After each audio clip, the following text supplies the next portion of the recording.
Like with Neuralink, it was like there's a wizard hat. Once I got that in my head, I'm like, okay, right. So this is the wizard hat, and this became so exciting. I'm like, oh my god, Elon Musk is trying to build like a wizard hat for your brain, like that gives you magical powers in your head. And now from there, I was like, that's a story. That's like so interesting. SpaceX. This is trying to colonize Mars and change space travel forever. And once I understood the landing the rockets thing, I was like, oh man, like so cool. Like landing rockets changes the whole face of it for the price reasons. And then they can go. And so once there's a story, now the story starts to carry research.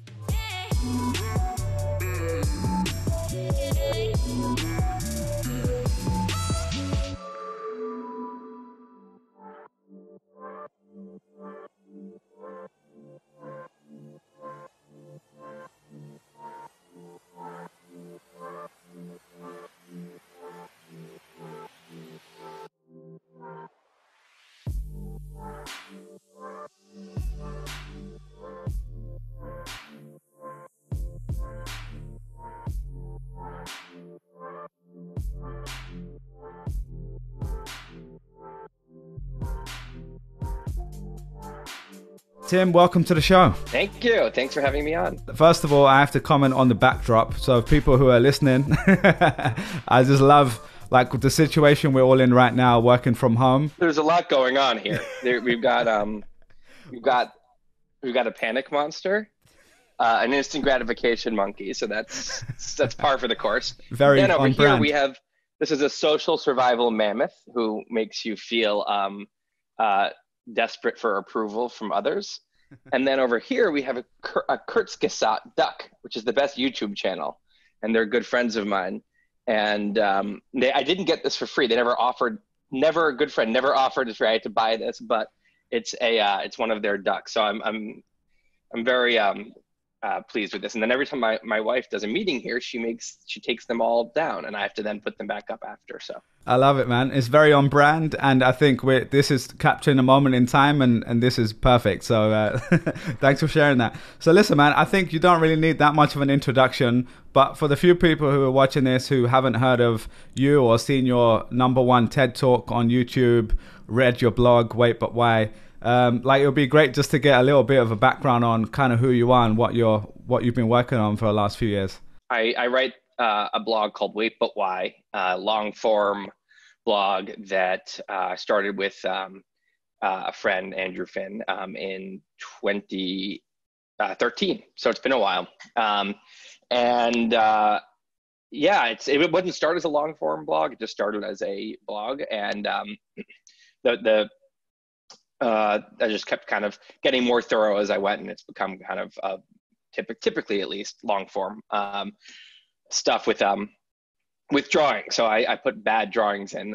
I'm terrible artist, and I think that it turns out that bad drawings, the badness of the drawings, makes it seem authentic because it's clear that no real company did those, and so that's kind of the thing I do online. And then I'm also starting to get into the world of books. It's plenty to keep me busy. For sure, man. Well, I think for people who haven't read the blog, a few things that I'll just share is a lot of your posts are so long that they could be books already, right? Like they're 40, 50,000 words sometimes. Yeah, so the longest ones could be books, yeah. I think the first posts I ever read were probably the Elon series, I think. I can't really remember because I've seen so many of your posts, but there was, for people who haven't seen it, we'll share it in the show notes. Elon Musk had become a fan of your blog, and he reached out to you and said, hey, I'd love to get you to come and check out what we're doing at SpaceX and Tesla and stuff. And you ended up spending 6 months with him and writing these epic posts as well. But you've got so many different posts, like from AI to what's going on in the political world recently, to procrastination, which was the TED Talk that I referenced earlier. So look, man, you're definitely one of the most popular writers on the internet. And today we're going to dive into kind of two parts. One is the art of storytelling and your process for writing. And then the second part is just discussing some of those topics that you've been really interested in. One of the things I haven't heard you talk that much about is kind of like a younger version of you. I'm just curious, like as an 11-year-old Tim Urban, someone who we all know as one of the most curious people in the world, What were you like as an 11-year-old? Pretty similar. You know, like, forget 11. When I was 3, my biggest passions were dinosaurs and planets. Mm. And like those are still up, top 5. So like I had good taste when I was 3. My drawing skills were the same then as they are now. If you asked me to draw a stick figure then, it would have looked very similar. I would say that at least, especially like in writing, I do try to tap into a lot of the core things kind of about like who I was as a kid. I wonder if that kid had the internet or phones, what would have been different? In some, people like to be like, oh, it's so bad, the kids and the phones, and it definitely is for many reasons. Like I don't think Instagram would have been a good thing for that kid necessarily. I don't think I wouldn't have been like, I don't think like an obsessive Instagram person, but I don't see why it would have been a net positive. On the other hand, I could have indulged my curiosity a lot more. I could have, I can just picturing some of the YouTube science channels I watch today, Kurzgesagt and CGP Grey and Minute Physics and all these kinds of YouTube channels and blogs and other stuff. I think I could have learned a lot more at that age than I did. On the other hand, I could have maybe been up at 2 a.m. watching YouTube, and it would have indulged a bunch of my bad qualities, but I haven't really thought about that really. What would the internet have been like for that kid? And I think it would have been a lot of pros and cons, and it's hard to know. But this was 11. I was like, it was 1993, and at that time, basically there was TV, and I wasn't like a huge TV person, so I don't really know what I did. But when were you 11? I was born I'm 32 now, so 32 going on 33. So yeah, I was born in 88, so 90s as well, late 90s. The problem with when you're 39, which is what I just turned, everyone's younger than you suddenly. Like it's like of course you're 7 years younger than me. Like it's not even a question. Like the only question is how many years is it going to be? But 7 was the answer. But anyway, so when you were 11, you did kind of have the internet. 1999, yeah. So I was already, I think we got our first computer just a few years before, but it was still the dial-up internet with the crackle, like that stuff. Mm-hmm. And then, yeah, exactly. So I was definitely like using the internet and like making little websites on Dreamweaver and stuff like that, but not, like I think of what the kids have now, and I'm jealous because I wish I had that at that age as well, because we were learning stuff on like forums, which was great, but just like to have YouTube, I learned like 95% of what I know is probably from YouTube and podcasts. Me by too. This point. Yeah. Right. So internet, pre-podcast, pre-YouTube, pre-social media, pre-Google even. It's not even really the internet. You had basic email, you had chat rooms. I mean, that was a big thing. I remember I think it was right after I was 11, like maybe when I was 13. In 95, remember we all went to this one friend's house who had AOL, whatever that meant. It felt like he had like, it's like Nintendo 64. It was like it's like he had a new thing. It wasn't video games. It was like something different. And we went over there and we like would log on, and it was like $7 an hour or something. And we would go into these chat rooms, like 4 of us huddled over the screen, and we would and it was just so mind boggling that like the computer had become this magical thing that could talk to other people, real people. Like that was so weird. Just to fast forward a bit, because we could talk for 2 hours just about that whole time. But I've heard you say that between the age of 22 and 31, you hated yourself. And I don't know if you meant literally or figuratively, but you were saying that you wanted to do something creative full time, and you weren't doing that yet. You had either a job or a business that you were doing, and you had this blog on the side called Underneath the Turban. Yeah, I'm just curious, like, is that accurate, first of all, or was that like a throwaway line that I've latched onto? Yeah, I think it's hyperbolic. Like, I don't think I've ever like been like a dark, like self-loathing period, like really like hate myself. It's never, I've always somewhat liked myself, somewhat. It's more that I've gone through periods of, real frustration, feeling like I knew what I should be trying to do, and I like was just delaying. And that's so that gets pretty, that that gets exhausting. But I really, in a lot of other ways, I can't complain because it's not like I was doing some like dead end job I hated. I was running a small company that I started with my best friend. So we were having fun. And that's part of why it was actually, that took a long time to make any kind of change, because it was fun. We had great staff. Like we were, it was a small kind of like test prep company, tutoring, test prep, mentorship. We hired 20 somethings to basically spend time with teens working on their work and teaching them how to both like the material and also how to be a student and also why this matters, and doing a lot of like motivation, stuff like that. So it was gratifying. I was having fun, and if I didn't have this one burning thing that I just like since I was 11, I mean even younger, that I just knew I wanted to do, was like something creative. I wanted to make stuff. I wanted to connect with lots and lots of people, thousands of people, right? And with stuff I was making, this was this thing I just really wanted to do. If it weren't for that, I would have been, I think, really happy and very fortunate. And I did feel fortunate, but this burning thing was kind of ruining it for me, is the way I would describe it. One of the things that was nice was actually the business partnership I was in with my friend Andrew. We've been friends since we were 5. It was really a friendship first and a business partnership second. And what I mean by that is like when one of us was like, man, I'm dying here. I need to like try something different. I need a change. Instead of, it being like, well, I guess maybe, you should go do that. It was always like, okay, well, let's figure it out. Like, I'll hold this down. Why don't you go start this thing? And we're in it all together. It was kind of the attitude. And it's, that is one of the things that allowed me to kind of, make a change in like it felt like a risk-free way, which is, I would like to say I took some bold, life change and risked it all, but I didn't. Like I still had this other thing going on. And this was kind of, we had other ventures kind of that we would take on. Like we built a podcast app, and that was Andrew's main thing while I held down the company stuff. And then this idea was like, I want to do something creative, but it would be cool to do it like also that could be an interesting business maybe. So I was interested in music. And writing like a musical or songs or something. But I was also interested in writing. I had started this this blog, and my friend Will started a blog, and I was like, that's fun. How did you get something onto the internet? That seemed like really cool. It was like 2005. And he was like, oh, it's a site. You can just do it. And I was like, oh, wow. So I started doing that, and I was like, oh, this is fun. And there was no pressure. It was like my least important venture. There was business stuff, and then there was this music thing I cared about, and then this was just for fun.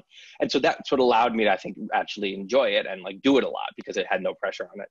And so we decided that like a media platform, like me writing was going to be one of the things I wanted to do, but also that could be some kind of like larger thing. Maybe we would hire a writer. We had no idea, but it was just a venture idea. And then I spent a year procrastinating on starting it, and then finally got it going. But yeah, and it just felt a lot better. It's not that it was easier. Like I'm still on a day-to-day basis right now. If anything, like in a micro sense, on like a random Tuesday, I was actually hating myself less back then, because you're working with other people. I'm not going to not do something that day. I'm going to go into the office, and there's staff there and my partner, and we're going to be working on stuff. And I would finish at a normal hour and go home. And it was like a normal human existence. Took weekends off most of the time. But I had this macro problem where I was like, this isn't the right place for me in general in life right now. Now I'm like feeling very macro content. I'm like, no, this is great. I'm making stuff, and I'm connecting with lots of people with that stuff. That's all I wanted. I have it. Like I have no complaints. But on a micro sense, like on a Tuesday, it's a nightmare, because there's no one else to work with right now that's going to help me be a normal person. So I will just fight against myself throughout a lot of these days, especially when it's like a longer project without like an immediate end. And so there's a mixed bag, but I personally will always take macro contentness over the micro if I have to choose one or the other. Got it. Yeah, for sure. No, I love that, man. And it sounds like you did like 300 blog posts on the side from this first blog, and that kind of laid the foundation. And the last 7, you started drawing, and that became this thing where you got some traction and you realized, okay, cool, there's something here. I'm curious, like, what was the Was it literally just the fact that more people were sending messages or writing comments? Like, what was the spark that made you realize there's something here that wasn't there previously? I thought from pretty early on, like I had like a good internet voice, I thought. From the very beginning, I was just being super colloquial, like 0% trying to be, forget a journalist, not even anywhere near that, but just even a writer. I didn't think of myself as a writer. I thought of myself basically as if I'm writing, sometimes I'd come back from a trip and I'd write like an email to like 15 friends. I would just like put a bunch, family, put a bunch of people on, and I would do a little recap and I would do like a tick list, and it would be like funny. And I would just like, and I almost was like, that's the voice, just like as if I'm writing an email to friends, just like being totally like silly and colloquial. And so that was very natural to just do that when I started this blog, because there was no pressure. I had 0 readers from day one, or 1 reader. And so it was just like, and then quickly I started to realize, I was like, that's actually like a fun internet voice. Like it makes sense as a blog. Like it was natural. And so that it didn't blow up ever. But it had, it went up from probably, I don't know, 10 or 20 people I knew reading it, up to maybe 1,000 or 2,000 total. Like, and probably, I don't know, get like 50 or 100 views a day. But it was steady there, and there was like always some handfuls of a couple dozen comments on posts, and the people who read it liked it, and the people in my life liked it, and so I guess I just had this. There was like 2 facts going on. One was I think that I'm pretty good at this, and I think that the people who read it really like it. The other fact was this hasn't blown up at all. Like, is there a reason? Am I at my ceiling? Is it just like a little niche thing? And I didn't really know, but I knew I liked it, and I thought that like I wanted to. The one thing I did know is I was giving it 5 hours a week, and I was like, what if I give it 60 hours a week and just did this? Totally different game. All these ideas were popping into my head. I could actually do research for something. I could.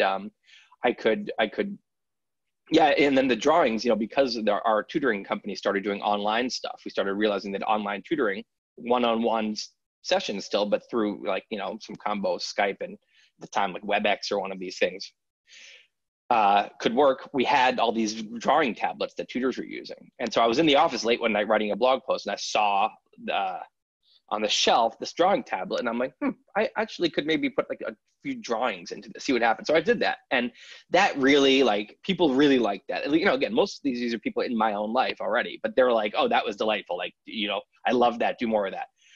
So that, I petered out on that, because eventually I think what happened is, as I started to do the drawings, the posts started, those last few posts took way longer than the other posts, and it became more of an ordeal. And I started to just burn out, because I was like, this is such a side project. Like, I don't have time to do a lot of these. But when it came time to do like a new blog, it was like, oh, I can go back to the drawing thing, and I had started to like, move to another level there at the end. And I thought, we could take that to this other thing and see what happens. Love that, man. And that kind of segues us nicely into the kind of your process and your writing style and that whole ordeal, because it's not an easy thing that you're doing. It's not like you're writing a few 100-word posts. As we said before, you're basically writing these mini books sometimes, and they're incredibly well researched. And what I love about your writing is you take really complex ideas and you make them fun and digestible, and you break them down into sizable chunks, and anyone can go through them and just be like, okay, cool, this is AI at a very high level, and it can just keep drilling down, and maybe they get to a point where it's like, okay, this is more than I need to know. But it's pretty difficult because it's entertaining. So let's go into that a little bit. So I've heard you describe what you do as taking your knowledge of, let's say, AI or rockets or anything, from a 2 out of 10 to a 6 out of 10. And I really love that. It really stuck with me, because, a PhD researcher who's dedicated their lives to it is a 10 out of 10. But most of the time they haven't been at a 2 for many, many years. So they can't explain the concepts to a layman like myself. Where do you start in that sort of process, and how does it evolve over time? There's like there's 2 phases. There's me learning, and then me outputting that. There's intaking, and then processing it, and then outputting it. And in the intake/processing phase, like there's 2 things going on. One is just curiosity. Like sometimes I will just, if I'm having fun, I will do more research and I'll dig in more and I'll get even more excited to write about it. If I'm bored, like maybe less so. And then there's curiosity, and then there's me feeling like oriented or not. And what one driver for me is just like, do I still feel foggy, and what do I feel foggy about? And it's like, it's so satisfying. What happens is, a topic is very icky for me at the beginning, usually, because I don't understand it that well. And I don't feel very confident about me as a thinker in that topic, because when other people talk about that, I never know what the hell's going on. And it's actually not that interesting when you don't know very much. So if I read some article, it's kind of like, okay, it's like jargony, and I don't really like, why is this important? And then what happens is, and this is just a lesson for anyone, I think, is that, as you learn the basics about something, it suddenly becomes, the ickiness goes away and it becomes the opposite. Suddenly you're so excited because it's like, oh, I totally get this. And now you're just, at least for me, like, it becomes like so fun and satisfying to now keep adding to this new pile of knowledge in my head. It's like, I call it like a tree, where it's like, you have to have that tree trunk first. If you're just reading, if someone sends you a even medium level article on a topic you don't know the foundation about, it's not interesting and you don't fully get it. And you might feel like, oh, I kind of get that, but you don't really, and you couldn't really talk about it intelligently, and you're going to forget what you learned because it doesn't have it's a leaf or a branch or a twig is what you're actually reading, and it doesn't have a tree trunk to stick onto. So what I'm trying to do is get that foundation. I'm just going to try to like understand what's going on. And sometimes within what you think you understand, there's some stuff in there you don't really get. Okay, so you're not done yet. And I'll just keep digging until I start to be like, okay, I'm really starting to get this now. Like if I'm going to learn, okay, well, here's a topic I don't know about, like how computers work, CPU, like how a computer chip really works.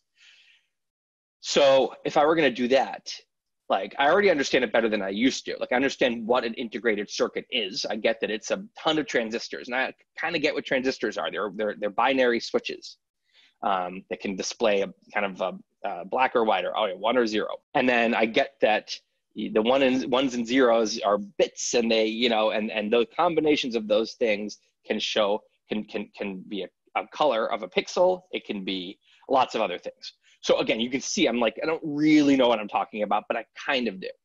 Now, if I wanted to write about this, there's like 2 things I would dig in. I would be like, okay, what are the ones and zeros behind like anything I'm doing right now? If I'm on the computer and we're on Zoom, like how do you get from ones and zeros to the Zoom, right? And so is it all ones and zeros? Are there other mechanisms that are supplementing the underlying code that are not 1 and zeros related? Truly, I don't know right now. Like I have no idea.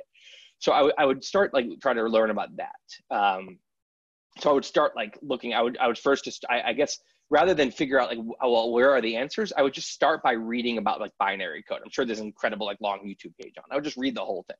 Sorry, YouTube, Wikipedia. Start with that. Just read that. Then I would look in the bottom of the references in Wikipedia, see if there's any like really good explainer. Sometimes like on Wired or somewhere, you're going to find some like long explainer or one of these. So I go and I'd read that, and as it's happening right away, all of this like fog is starting to clear, and I'm starting to get stuff. And then from there, I would start filling in other gaps, and I would learn what the other gaps were. As I got more oriented, I could kind of see the space now, and I'm like, oh, okay, here's the space, and there's fog over there and over there. But in the beginning, I didn't even know what the space looks like. So so I would do that, and then I would start to be like, okay, and then the hardware aspect is a little clearer to me. I'm like, okay, a silicon wafer, I've done a little because I did for the post on Neuralink. I learned a little about this, so I would go and really understand what's going on with transistors. And as I'm doing this, what I would find is and also then I would start to the Apple chips and the Intel chips, and are these the same? Are these totally different technology?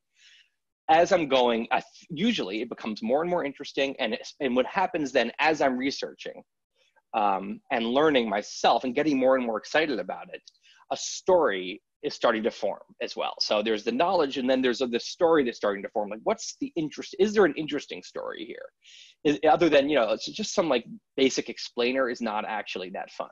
Like, is there like a good story here? Is this like okay, maybe what is a CPU? Is it like a magical, city of what actually is it? Is it like with Neuralink, it was like there's a wizard hat. Once I got that in my head, I'm like, okay, right. So this is the wizard hat, and this became so exciting. I'm like, oh my god, Elon Musk is trying to build like a wizard hat for your brain, like that gives you magical powers in your head. And now from there, I was like, that's a story. That's like so interesting. SpaceX. This is trying to colonize Mars and change space travel forever. And once I understood the landing the rockets thing, I was like, oh man, like so cool, like landing rockets that changes the whole face of it for the price reasons. And then they can go in. So once there's a story, now the story starts to carry research. And it's like, if I'm learning something and it's not at all related to the story, I'll probably skip it, or unless it's a really great like diversion, which I like to do sometimes if it's just some really interesting thing about the technology. But so I guess that's kind of my thinking. I'm just trying to like walk through like what I would do if I were going to do this. And part of this picking topics in the first place that seem like they probably have a good story there, seem like there's a lot going on, and that like probably most people, A, don't understand it that well, and B, wish they understood it better. You need that criteria, or else it's not a good topic. I love that, man. And this sounds like quite a tactical question, and I don't think anyone should necessarily follow exactly the way you do things, because everyone should find what works for them. But I'm just curious, like, while you're taking in this information, are you literally writing notes in like an app? Are you using like Evernote? Are you writing by hand, or like, are there things that have helped you over time to get better at that and do them to organize those thoughts better so that you're speeding up that process? Or is it very similar to what you did originally? It's evolved a little, but I'm really like an old man about how I do this. Like, there's so much software I've tried the software. I can like make a little outline, and like you have the thing, you can like open the toggle, and then it comes down with these things. I can slot in the things. And for me, it's just not right, at least. And maybe I'll find something that is, but for now, what works fine is text edit, which is the most primitive. It's like the kind of thing that would be on like a 1992 computer. But it's max like utility. It's not even Pages or Word. It's like, because I like it because it's the most bare bones thing. I open it and it's basically a white square, which that's all I want, is a white square or a rectangle that I can resize and type into. And I can bold stuff and make different colors. That's important because I use that a lot. But there's no other annoying things. There's no margins and like big buttons at the top. I just want a white square with like 2 or 3 capabilities, like bold, italics, caps, and like colors. That I can resize anywhere I want, because sometimes I have lots of different. Sometimes I'll have like 12 of these squares open on my screen, and each one is like a different segment of research, for example. And they're like buckets, and I'm just throwing different things. And I'm researching on Chrome, and then I copy a quote, and I Command Tab, and all of my there's the 12 the 12 squares, and I'll throw it into the one where it belongs. And for me, it's just so easy. It's like there's no I don't want anything more complicated, because I understand where everything is and what it is, and when something's bolded, it means something to me. And so this is the 12 things would be a little later. That's often when I have a massive pile of research already, and now I'm starting to I've outlined this long thing, and I'm thinking, okay, here are like the 12 sections of the post, and I will now be slotting the big pile of research into the 12 buckets where it goes. But the original stage, when I'm just learning, I'll probably have 1 or maybe 2 text edit docs open. One will be, I'm collecting links. Like, I'm reading through links, watching YouTube videos, reading journal articles. That's usually a little later. And I'm just learning, right? And so if something's useful, I'll paste the link. And then under that link, I'll start to paste stuff from that link, so I know what the source is later if I use it. If there's a quote, I'll put it in it sometimes, but then I'll have an idea, like a story idea will come into my head, or like a thought, like, and a metaphor. This is, this thing is a little like a wizard hat. Okay, I'll put that in the second doc, and so the second doc is maybe, specific ideas that can start to look almost like the beginnings of an outline. But the other doc will get really, really long. often. It's just pouring stuff in there. And then what I'll do later is I'll go back to the beginning of that doc and like read through it and start putting stuff into buckets. And just this exercise, as I do this, is like 7 rounds. I'll put that into buckets, and then I'll go through those, and then I'll re-outline, and then I'll do new buckets. So that by the time, 7 rounds later, it's starting to really clarify, and I'm starting to really get to that. And by the end, the eventual thing, the final thing, is I have like this really tight outline on one doc, and then another doc where each section of the tight outline has a heading and all the notes I'll need for it. So as I'm going through that thing, and then every time I do a section of the post, I'll then pull out that section's notes, and I'll have that on the left side of the screen. I'll have like a Microsoft Word doc on the right side of the screen. And so I'm an old man. Like I'm sure it works, man. And that's the main thing. And I think a lot of people, the best books of all time were probably written by hand or typewriter or whatever. So like, I definitely agree, man. I think I was more interested in like that process, which I think you did a great job of explaining, of the research phase, and then taking those links and summarizing them, and you've got in this process where it just works for you. And I think that's the most important thing, because I think a lot of the time people are looking for the magic tool that's going to save the day and turn them into a great writer. Of course, there's some great tools that save you time and can help, but if it works for you, then that's the most important thing. One of the things you mentioned there was the wizard hat. I love that, first of all, but I'm just curious, when you described that to me, like you kind of lit up again, and I started laughing out loud, even though I was on mute. And I'm curious, like that obviously comes from a sense of humor that you clearly have in your day-to-day life, and you've had maybe forever. But I'm curious, like how much of that turning a complex idea into something fun that people can, have this image in their head of, how much of that do you think is innate talent, essentially, versus something that you've learned over time? I think it's sometimes just effort, like putting the time in to, I think, I'm thinking through people I know, and I think any of them could come up with that if they were tasked, if that was the job at hand, if it was like, okay, what is this thing like? What is, and they had like a brainstorm session that maybe went on for multiple days. Maybe multiple weeks sometimes to get the right metaphor. And sometimes I have a metaphor I know is not very good, and it's weeks later that finally, something better comes in. So if you put that effort in, and your job is to think, what is this thing? What really is it? So, I'm sure there's some elements of like, some people are better at that naturally than others.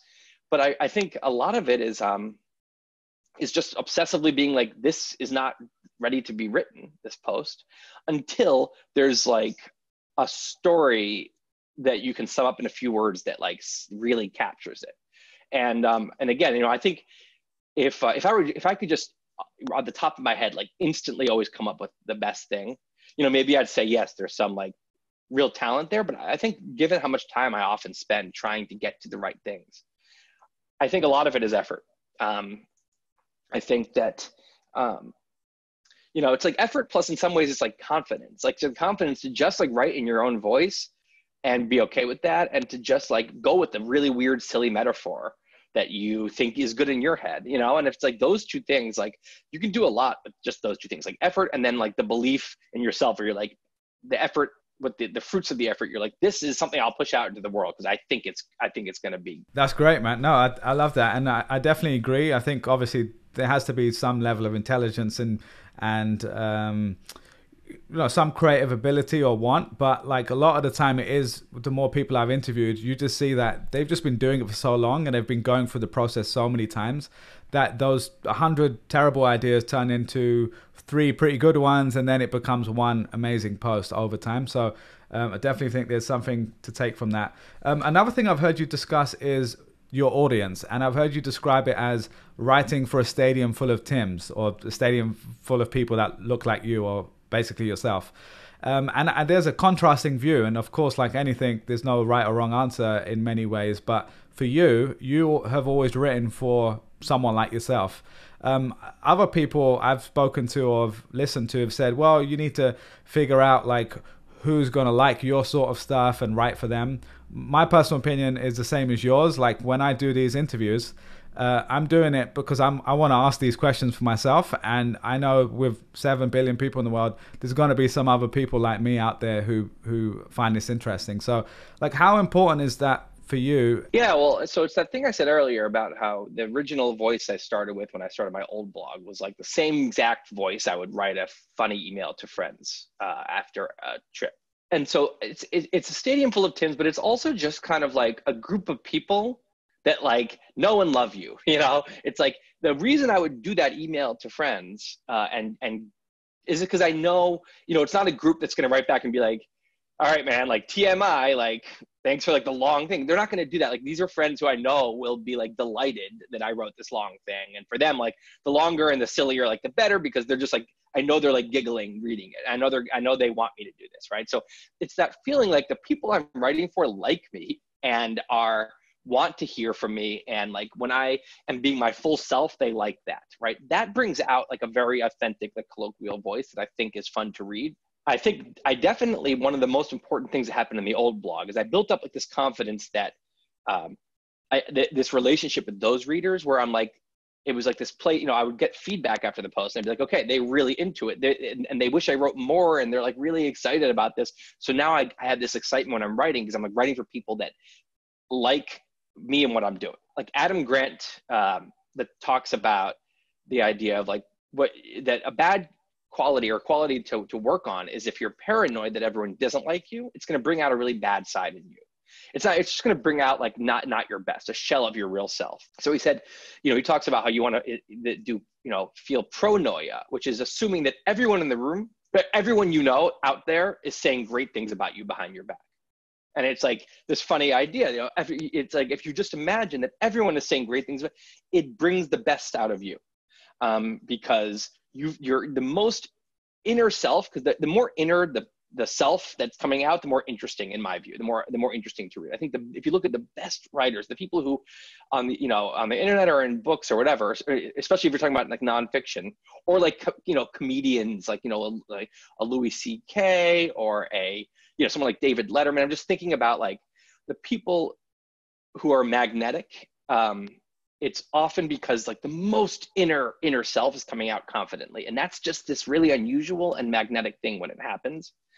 And I think the way you can do that is if you have this belief that the people in your audience love you and love what you're doing and think it's great. Really, like deep down, it's just like writing an email to those friends. And it's that same idea where it's like now a bigger group, but it's like, you know, in my situation, it's like, Wait But Why community, you know, this group of people who all connect with my writing and stuff. And then it's like so fun to write for them. If I were suddenly writing in the Wall Street Journal, you know, for a huge group one time, I might do well at that, but it might screw me up a little bit in some ways because I wouldn't feel like it's safe, I guess. It's like, you know, it's this feeling of like when you feel really safe and like warm feeling from the thing you're doing, like it's great things gonna come out of you. Versus like if you're trying to, you know, Wall Street Journal is like, well, it's not really my world anymore. I'm writing in someone else's world for other people. You've brought up something which I haven't actually heard you talk too much about before, which is kind of like the confidence. Like I've heard you talk about finding your voice, but this is almost like finding the confidence to put yourself out there authentically. Well, one thing that's interesting, just to follow up for a sec, is that it's a vicious cycle or a virtuous cycle where when you are being confident in who you are, not because you're some extra special person, just a normal person being confident in who they are, people end up liking that person. They end up, you know, being interested in that person and respecting that person often. And so that makes you more confident, the reactions you get. And so it's the cycle that goes up. And like anyone, I've gone on plenty of cycles, both in phases of my writing and in the real world, where you feel unconfident about who you are. And what happens, like something starts the cycle going the other way. You know, you have some bad experience, or you even just had bad thought, you start getting paranoid often. Often it's in your own head. It starts in your own head with a paranoia that, you know, you read something the wrong way. Once you're being paranoid, you're always, you know, you're reading everything in the worst light. Oh, this, you know, people think this about me. Oh, that's why that email came in this time and this way. And you start to like, you know, weave a negative story, and then you start to not want to show your real self. And so then you start being this less interesting, less authentic person that we have a real fine-tuned radar for that as humans. Like, so even if someone couldn't tell you, they just like you a little less, or they're just a little less drawn to you when you're being kind of like this shell of yourself. And then you feel that, and now it starts to become real, and now you really, the paranoia gets out of control. So it's this cycle that I think we should all be thinking about, and that's what Adam is saying, is pronoia is good because it can start the cycle going in the other direction. Just actually the exercise of imagining everyone's out there saying great things about you behind your back. And you walk into a room and assume everyone's going to like you.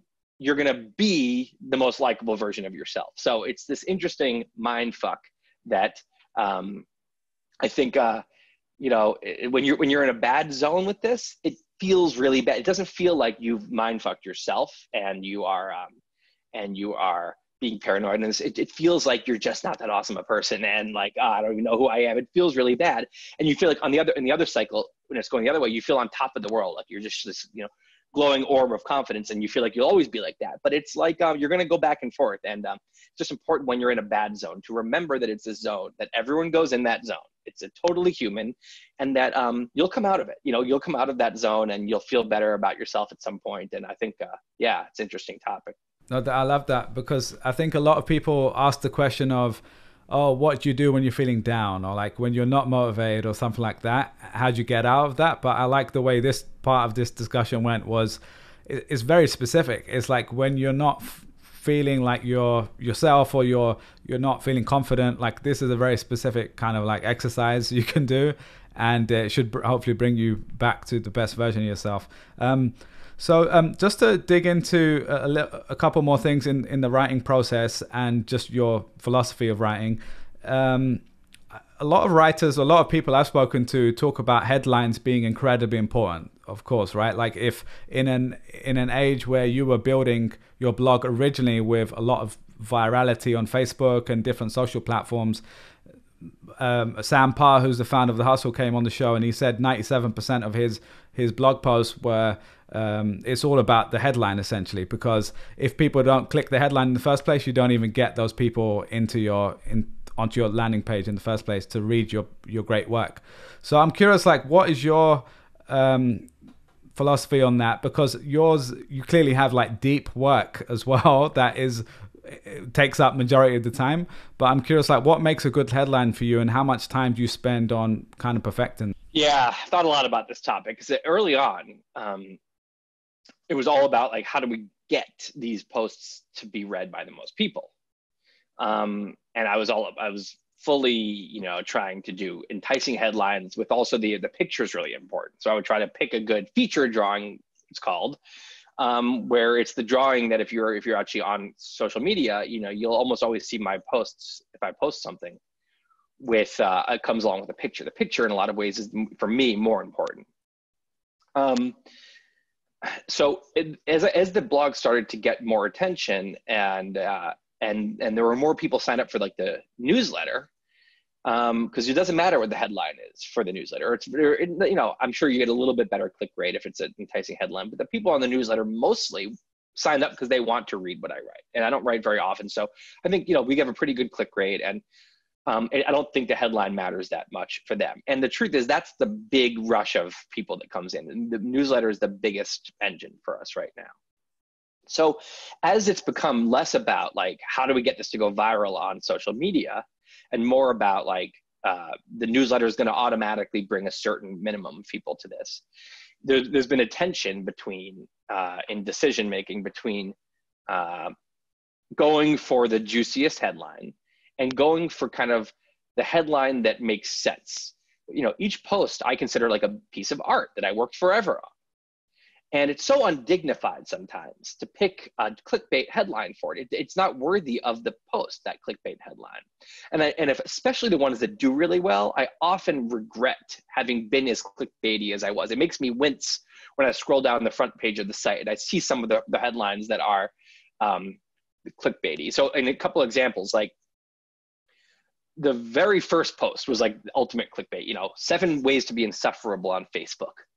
That's when Facebook was like the ultimate engine. So like that's going to go viral on Facebook like most of the time,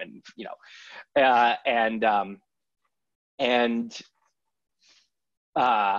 And so like that one, like, early on at the beginning, I think if you're starting out with this, or you wish your audience were bigger than it is, I don't think there's any shame in going for it with the headlines. Come on, you got to do what you got to do. It's a busy world of content out there, and like, that's fine. But when I did a post on the Fermi paradox, which is kind of the question of why we haven't seen any evidence of alien life when we can, when there should be so much out there. And it's a post that I was deciding as I'm finishing it, like how clickbaity to be with the headline. And I decided to go full dignity, full, like, this is what would I name this post if it were automatically going to be read by a lot of people? And I just called it the Fermi paradox, which I think is intriguing, and it's what it is. That's just what it is. If I'm being clickbaity, I would have said 13 reasons we haven't seen aliens, like, and 7 reasons we might, or something like super annoying, right? Like, and I'm so happy I didn't do that. Like, looking back, it would have been such a bummer if the post were called 13 reasons. This post, I'm really proud of. To me, it's a piece of art that I'm really proud of. It's not a piece of news for 1 week. It's an evergreen thing that I really like, I think it should be read for a long time, hopefully. And so that kind of was a good lesson. Like, don't go nuts with the clickbait stuff, because if this thing, especially if it does really well, you're really going to like wince. Even just, I did a post a couple of years ago called like how to pick a career, but instead of just saying that, which is kind of like the headline it should be, it was how to pick a career, parentheses, that actually makes sense for you. It's fine. The parentheses part makes me wince a little bit, because it's just like, maybe it's more descriptive of what the thing actually is, but it is a little like, you want to read this, trust me, like, it's different than your normal advice, like, or that actually makes sense for you, because the normal advice is stuff that supposedly makes sense, but here's what actually makes, it's like a little bit like, and I'm just, I worked really hard on that post, and it took like, it was many years of thinking that then I that I've always, this topic I always thought about. And I'm like, what, it's just an ugly long headline now. So, for me, and again, this is because now I have the luxury of having a newsletter where I know that's going to get a certain minimum of people. I would rather at this point, I think, go for the headline that makes sense, even if it's going to maybe hurt the views. Now, if you think, obviously if you can go mega viral, which has happened a few times, which has been huge for the site, it's great. It brings in a ton of new people. That's great. And so sometimes if it just, it seems like this headline could really be on different level for this post, then it's really hard to resist. But I don't know, this is just the kind of stuff I think about. Now, there's a whole other level that a lot of people go to, which is full technical, like SEO and keywords, and really getting, gaming the system. I've just never done that. It's not the kind of thing that it doesn't make sense for my site, really, to go to that level. But I think for a lot of sites, like, it's a skill that can be, turn your stuff get into way more views. So I think that's a cool thing to get good at. Yeah, no, that I love that, man. I think it's this, you described this tension between the creative, the purist in you, which I find the same with myself and people I've interviewed, and then the other side, which is, okay, here's a few, I don't want to call them shortcuts, but like best practices or things that we know will maximize the impact. And I think all of these micro decisions we have to make all come back to laddering up to, like, why am I doing this in the first place?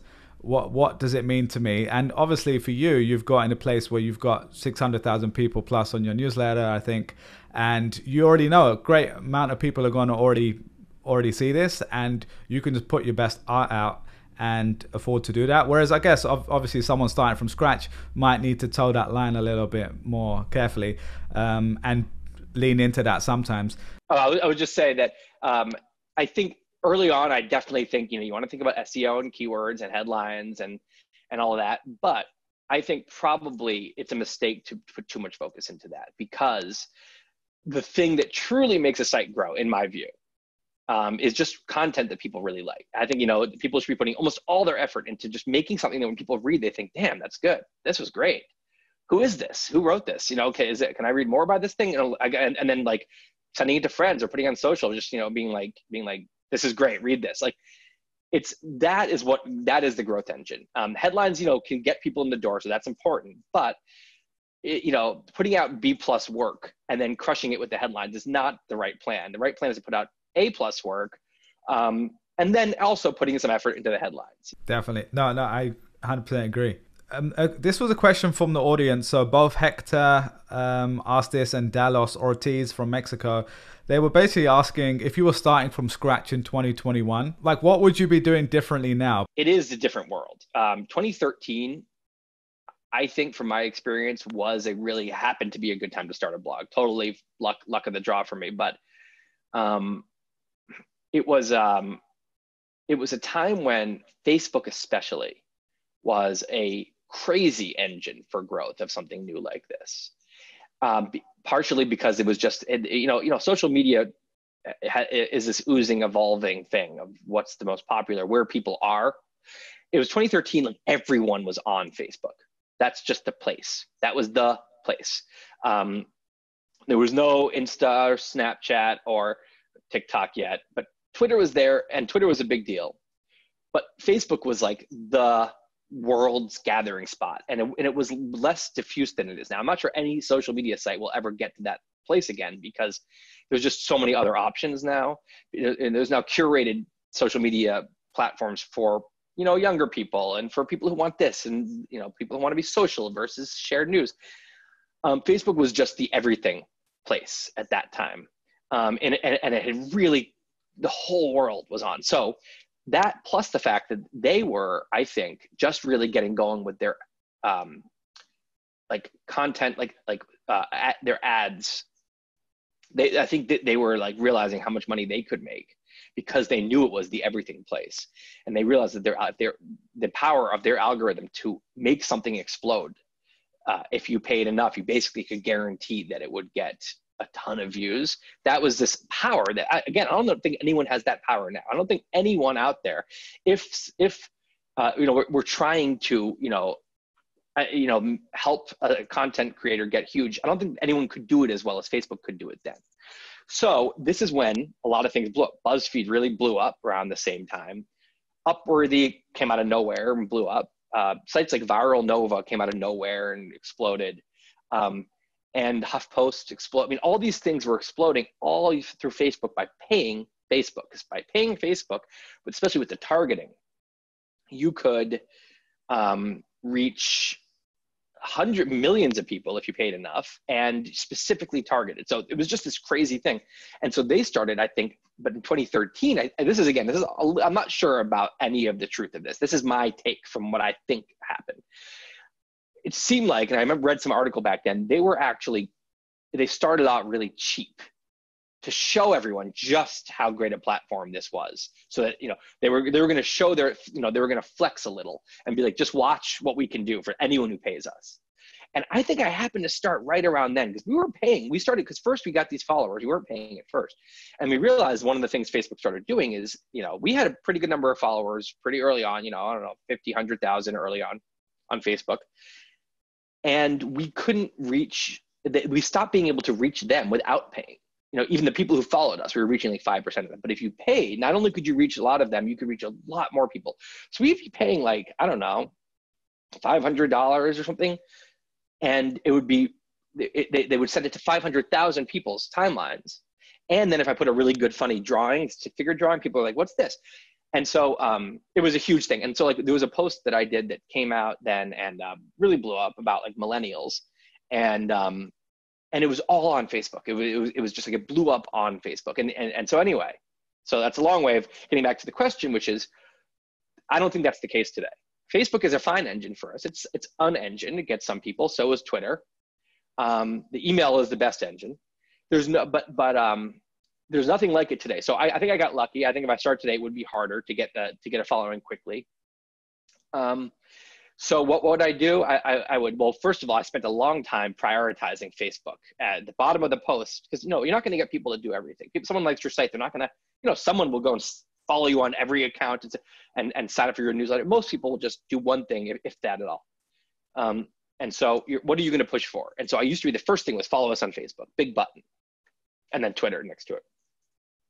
But Facebook was like the big thing we were trying, and it's hit us like pretty early on that like Facebook throttled, there was like a week when suddenly it was really expensive to reach anyone, and it made it harder to reach our own followers. And I was like, I don't want to trust them. People might not all be here forever. People go somewhere else. This is useless. And B, like they might just start saying, yeah, now it's 10 grand if you want to reach the same people you were reaching earlier for 500. We don't have that money. So email was suddenly like, wait a second, email is way safer. I think at least for a while, people are going to be checking their email. And if that moves somewhere, we could email everyone telling them we're over here now. But either way, like that felt safer. So we started only pushing for email. That I would start that from day one today. Email to me still is the best. Now, I'm sure there's some people that are thinking about this more creatively than I am. And maybe there's some like, I don't know, some cool way through WhatsApp. I don't know what I'm talking about, but like some other more modern stuff that I'm not that attuned to right now that's better. But for me, like just collect email addresses, because that's like a floating audience. That's wherever I can disappear now for a long time. But when I write something, boom, send it out to the emails, and there the floating audience appears right where I left them, So you're not relying on people coming to the site or whatever, which people, if you don't write often, they will forget about you and forget to do that. So I would do that. And then I definitely wouldn't start with like 7 ways to be in for a long time. I just feel like that's an old format. It's stale. Or maybe you bring it back, like you make lists cool again by really doing it well. So there's a lot of stuff to think about. But I actually think that's a great answer, because I think, again, just studying this quite deeply, I agree. I think most people nowadays should go to what you're describing, an owned audience. Like you own the email list. If you're on Facebook, you're renting from them essentially, right? So you're going there. Originally, you get 50% organic reach. It drops down to 5. Nowadays, that's like 1% for a lot of people, even less.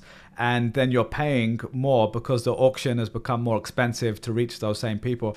So I definitely agree, and I think you really answered it well. I guess one follow-up question is, given the other things you do in your own life in terms of how you consume information, would you potentially change the format? So you've always been writing and illustrating, but in 2021, would you say, actually, maybe I'll give YouTube a go, or maybe I'll give podcasting a go, just because there's a lot more attention there?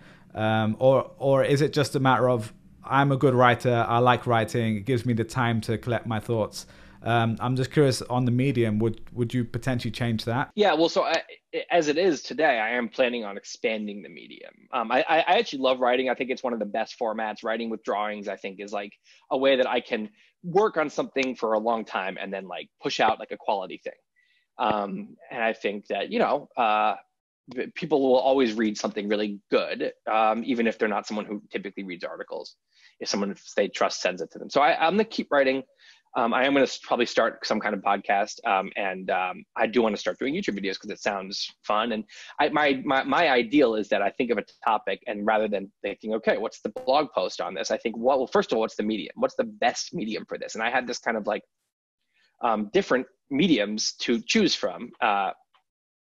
And so that's what I probably will do today. Now, if I were starting from scratch, I might experiment. I might like start with writing. And if that doesn't seem to be something that's like hitting as much as I think it would anymore, then maybe I would start doing YouTube videos. I do think, I guess the game early for Wait But Why was like, try to go viral, try to like get initial people. That was the first game.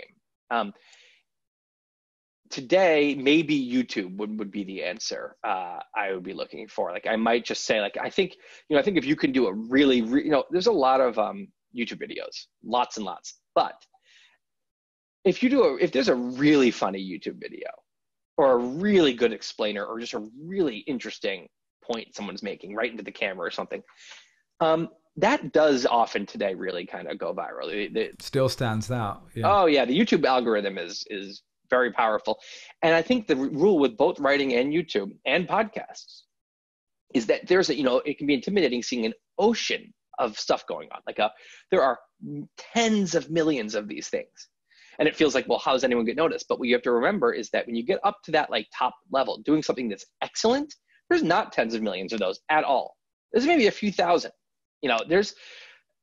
if you do something really excellent, like people will find you because the cream rises to the top with these algorithms and with people sharing and people just noticing. So I do think there's a lot of hope. If someone's out there who wants to start something and get an audience, and they think they can do something that's excellent, I think that they should try it because, and I think they should feel optimistic because the algorithms have refined really well, where if you do something excellent, like the algorithm will notice how much people like it, even if there's only a few, and we'll start pushing it. Love that. Yeah, no, I think it comes back to like where there's audience and there's some potential for virality still, and to be able to stand out from the crowd.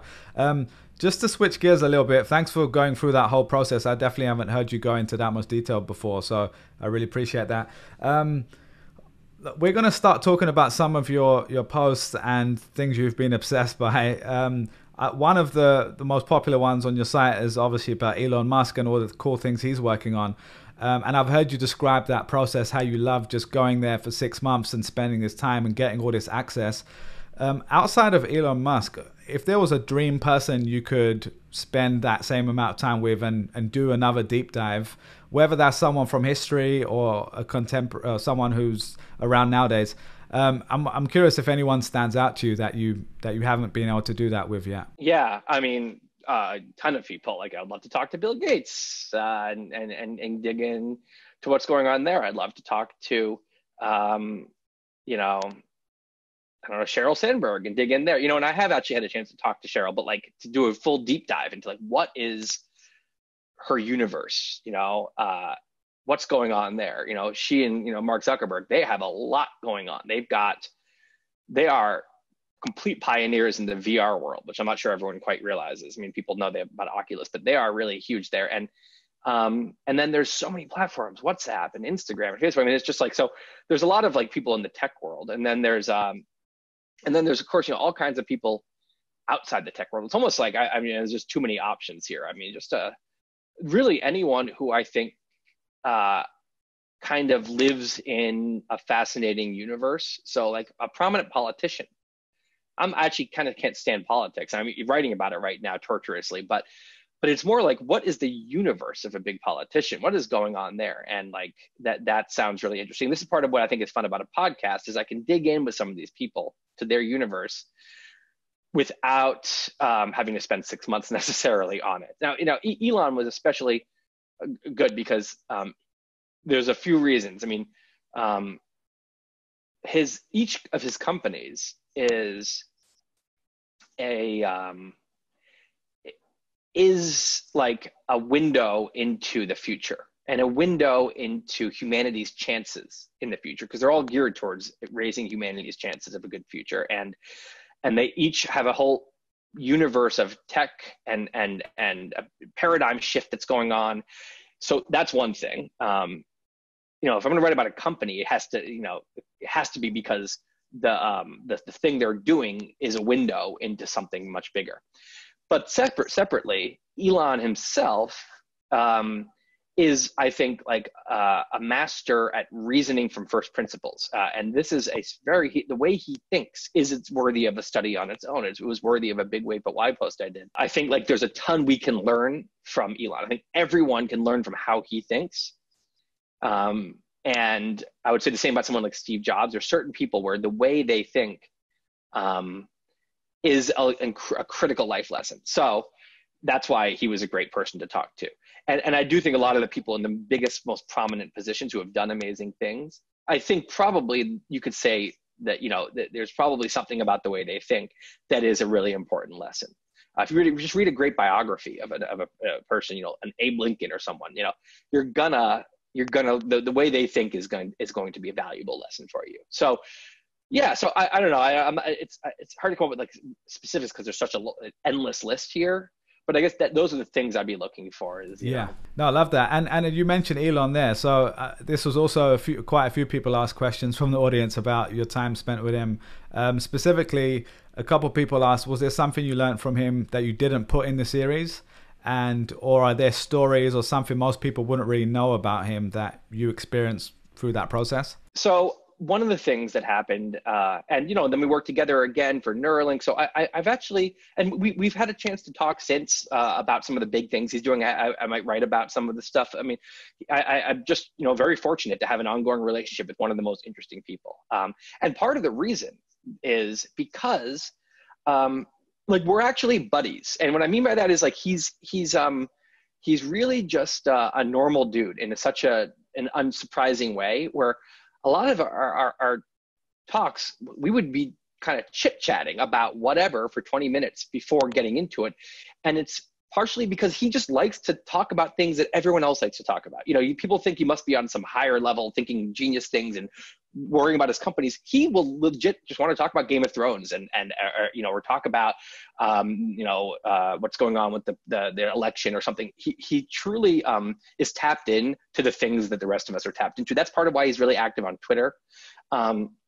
Look at his Twitter and all the TV shows. He watches, name a big TV show, he's watched it, and I don't know where the time comes from, but so part of the reason that I think this has been an ongoing relationship is that he is a normal guy who likes to interact kind of like a normal guy. And again, this shocked me because he just seems like the opposite of a normal guy when you don't know anything. And so he also just had more time on these calls than I thought. I think, he likes chatting with people who he thinks think the same way. And it's not, he doesn't need you to be a genius. He just, again, if you're just kind of a normal person who's thoughtful about this stuff, he just likes to chat with you. I picture if I could go back and Steve Jobs were alive and I had a chance to do this with him, I mean, maybe I'd be surprised also, but I picture him being like, okay, anything else? Like 20 minutes in being like, here's what we want to do, and saying his thing, and maybe he'll dig in a bit, but it's very specific on topic, and he's being Steve Jobs, and then he's out. He's not going to be sitting there joking around on the phone and then being like, oh, okay, shoot, wait, I gotta go. It's like, it's just, so that surprised me. And I think sometimes people mistake certain things on Twitter. They'll be all harsh on him for something when I'm like, he's just being a dude on Twitter a lot of the time. And, he's not thinking that hard about what he's saying. He's not like, curating. He definitely does not have like a PR team or anything like that. I mean, it is him authentic, just being him. Yeah, straight from the hose. Yeah, again, and this is because it's like he almost refuses to accept that he is as big a deal as he is. He doesn't. He seems like someone who is like adamantly stayed who he was before. One of the things that that I didn't publish because it wasn't really on topic. It's just a lot of the off-topic things we talked about.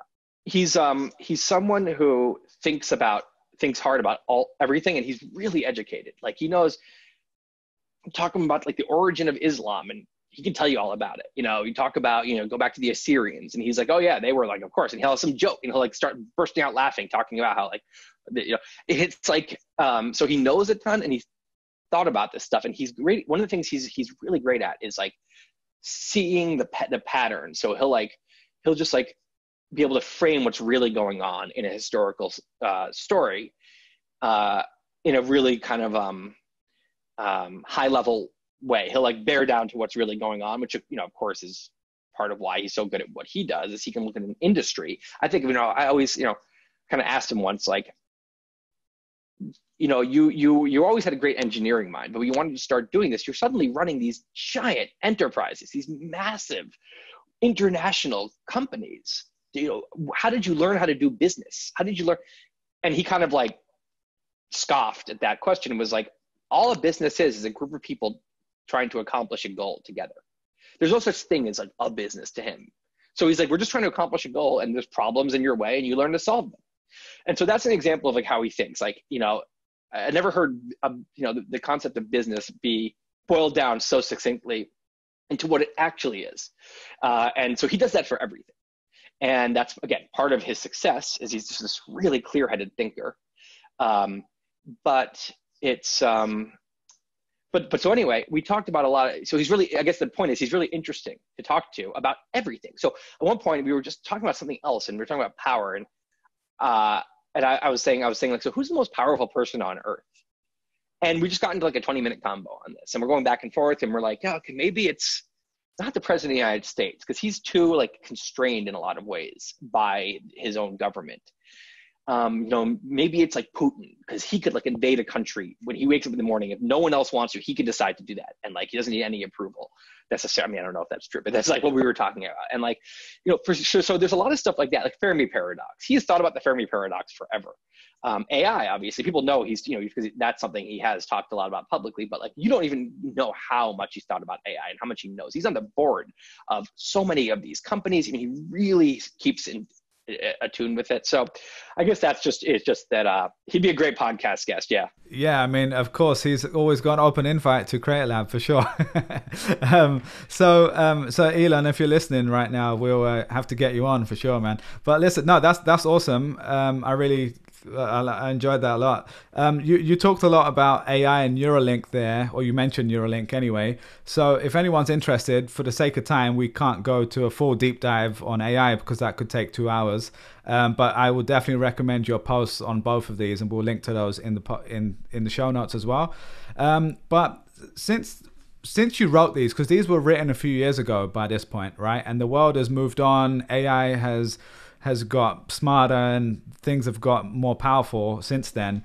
From those conversations with someone like Elon, who's working on Neuralink, which for anyone who doesn't know is a brain-machine interface, essentially. Like, are there things now that you believe that you didn't previously, or has your thinking on it changed? Or are there things that he's talked to you about, or you've seen from your own research that you're even more blown away by? Well, yeah. So Neuralink in particular, that was so early. They were literally, I was talking to the 8 founders basically about Neuralink. It wasn't even really a company yet. They were like about to start the company. And so it was a very open-ended kind of discussion that was, that, they almost refused to make predictions and stuff. So Neuralink has really filled in a lot. I mean, it's probably 3 years later now. And what I can say is it's the most optimistic kind of story from my post is the one that seems to be happening. Like it is moving even quicker than I thought possible. And I think maybe that they thought possible. Things that seemed like they were maybe 8 to 10 years away, seem more like 4 to 6 or 3 to 5. And it was clear at the time that the technology was so new and difficult, that the 8 to 10 might be 50 as far as we knew. I wouldn't be surprised if there's a human with actually one of these Neuralink things in their head, like in 2 years. And I don't know, I don't have like definitive info on that, but from what I've seen, that the pace seems like we're close. That seemed like it was at least a decade away in 2017. And now it might be early 20s. So Neuralink is like, moving faster. Things like AI and SpaceX and Neuralink, the thing about them is that the specifics change. This is moving faster than I thought. Oh, this is an even bigger danger than we realized. This is a bigger obstacle and it's going to slow things down and whatever.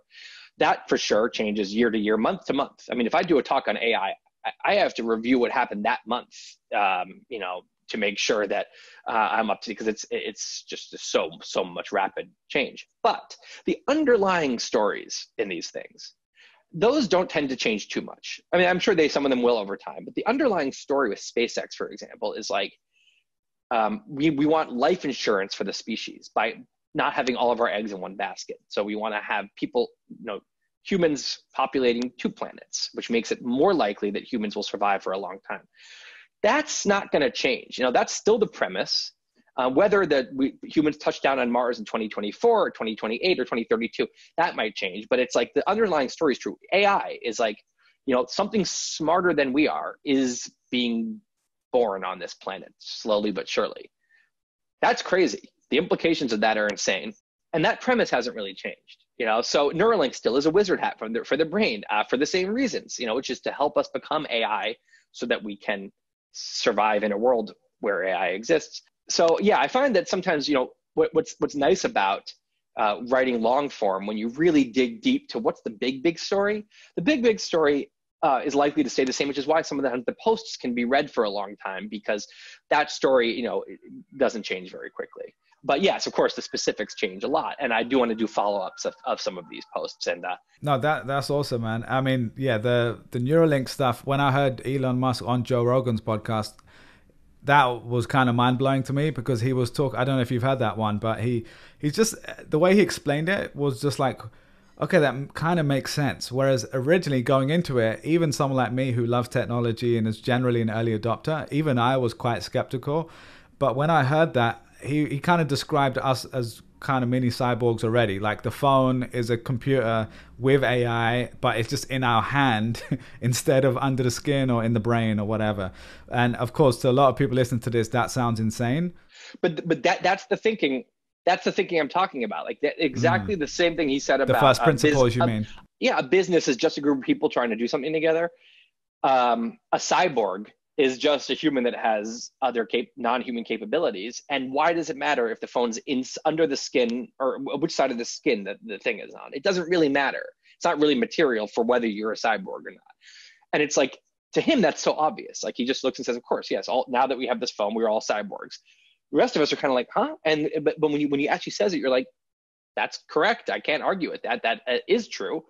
And it's like, I think we all need to like try to figure out what that is, the first principles reasoning, and just do it more, because it's such a magical superpower if you have that. And it's just looking a little harder at everything, or getting in this habit. Yeah, I know, I love that, man. So just a couple of last things to wrap up here. And I hope you don't mind me asking this, because it's quite recent. But I saw you post about Tony Hseih, who recently passed, famous from Zappos. One of my favorite books growing up, I read his book and I was like, wow, this is kind of inspired me. And he seemed like one of the good guys. And I know you knew him and you wrote a nice post about him recently. And I was in a Clubhouse room where you were talking a little bit about this as well. So if you wouldn't mind me asking, like, what should the world know about Tony as someone who did actually spend time with him and knew him a little bit? So the first thing I'll say is that I would say he is on the level. He's like the only other person I know that I think, and maybe you could say someone like Steve Jobs, that is the most incredibly first principles thinker. He is really badly worded, but you know what I'm saying.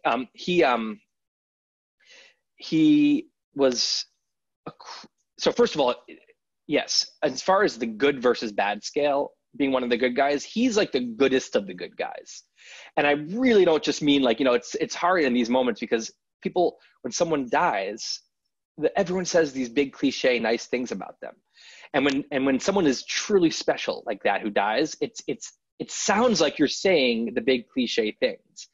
When you listen to people are saying, it sounds like, yes, of course, he was like one of the most special people doing great things in the world, and like he's changed the world and he'll be missed. And I'm like, no, but like actually in these cases, that's the thing about Tony, is like he was a really special, unusual dude. He was like, when I say the goodest of good guys, like he was he was 0% pretentious, even though he was incredibly wealthy, famous, important person. You would not know it. In a group of 8 people that are, around, you wouldn't be able to pick out, who is the kind of alpha person here. He just was loving hanging out with his friends. This is how he was. He was like, he always was surrounded by friends, and anyone friend needed something, I mean, he would say, oh, just like, let me know what you need, and I'll do whatever I can. And so he was like a truly good dude. He was just always doing thinking like really big and first principles about how things can be done. So like one of the last times I talked to him, he was just talking about like a whole new kind of like structure he wanted to like build at Zappos of how people would work and like these units. And I don't remember the details, but it was like a totally different way a corporation could exist. And the thing is, the guy had cred as like someone who, when he has a big idea, like it often comes true, and then it changes the way everyone does business. So Zappos, with their customer service and all of that, I think, fundamentally changed the way that people thought about customer service. But honestly, the things I have to say about him and the things I know are not really the business related things. I never really knew him as a business person. I met him because he originally reached out when he read my AI post and was like, hey, we do these salons on like Tuesday at the trailer park I live in Vegas. And he like lived in like a trailer park of Airstreams with all of his friends. It's like, cool. Wow. That's weird and cool. And so I went there, and it was this like little utopia of this like a bunch of Airstreams, and just like visitors in and out all the time. Friends living there, and then they'd have these bonfires, and they had outdoor, movie screen, and it was just the coolest thing. And I was like, I guess you can just do things that you want to do in the specific way you want to do them.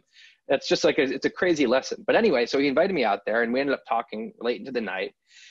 And it was just an interesting. I felt like he was a really interesting combo of, like, on one hand, like, truly non-judgmental. I just like, and the more I've gotten to know him, like I would introduce him to any friend of mine. Doesn't matter, are they important enough to meet Tony? Are they smart enough? Are they witty enough? Doesn't matter. I will send him anyone. And I know he's just going to be like, who's this person? And like, what's up with them? Like, it's just, and he was just, saw everyone as just a full, like, equal, like, human being. So I felt very unjudged, and I felt like, you're just very safe be saying anything, being just your total self. On the other hand, he he kept it real, where if I, you get small talk around him. If I was just like, he was like, how are things? And I'm like, if I say some bullshit answer, I'm just like, getting by, he'd be like, well, what do you mean? I'm like, oh shit. I'm like, okay, well, and it's like, he just, anything you said, he would think about and dig in further. And like, if you were small talking, you were going to get like challenged on that. And then if I said something big, like I came to him once and I was like, oh, there's two brains in your head. You got like the higher mind and the primitive mind and this and that. And he was like, that's not true. And I was like, what? He's like, I don't think that's right. I think, and it just like right there, like, right away, just like, your big idea is wrong. And here's why I think it is, and so, he was just a very intense person to interact with in that way, but somehow also like so easy because you could just be totally yourself. So I'm rambling because it was just like, what do you say about someone who there's just so much to say about, and you want to do it justice? It's not really possible. But what I can say is just like he, it's like a huge loss for the world, for his friends. I mean, he was a really just big presence in a lot of people's lives and in the broader world, but he kind of like lived a philosophy. He's one of those like philosophers by doing. He didn't talk very much. He's a quiet guy, but knowing him, he was a big connector. I think he's created literally tens of thousands of relationships. I mean, I know at least 15 new people that I'm still in touch with because of Tony. So that's just like, what are the ripple effects of that? And relationships are the most important thing. So he's made so many people happier, people with more relationships, but also what are the ripple effects of all those people knowing each other? But then the way he kind of did his thing as a philosopher, kind of the way he did customer service at Zappos is really a customer, is really about, how people should be treated. And so, it's a lesson on other things and how to make people feel special and whatever. And then the way he was with his generosity and his open and his first principles thinking about, these are all philosophies, life lessons. And I think that he was such a big presence that I do believe that like the spirit of Tony and like the lessons, I do think have been spread into tens of thousands, maybe, if you think about the big picture, millions of people's brains. And the ripple effects are huge. So I do think his philosophy is going to live on. Tony will live on through that. And but I was like, I'm finally be able to like talk about this without getting like just like overwhelmed with sadness because it's a few days later and I can like talk rationally. But man, it's a tough person to lose. Yeah, thanks a lot for sharing that, man. I know that's not easy, even for me, who's someone who doesn't actually know him personally, just from his words and following kind of his lessons in a way and philosophies it was even emotional for me just to hear that news. So thanks a lot for sharing that. I know that's not an easy thing, so appreciate it, man. Listen, man, I don't know how we could finish on a better note than that. So thanks for honoring him and for sharing so openly. Man, I love everything you're doing and have done. You've been incredibly generous with your time with me, and Ryan Beagleman, who introduced us, has only said amazing things about you as well. So I'm glad we've got to connect, and I know we could do this for another 4 hours. So hopefully when things calm down, we'll be able to meet up and grab dinner and do all that sort of fun stuff in person too. Yeah, man, thanks for having me on and taking the time yourself. And it would be great to meet sometime in person. Awesome, man. I'll speak to you soon. All right, talk to you soon.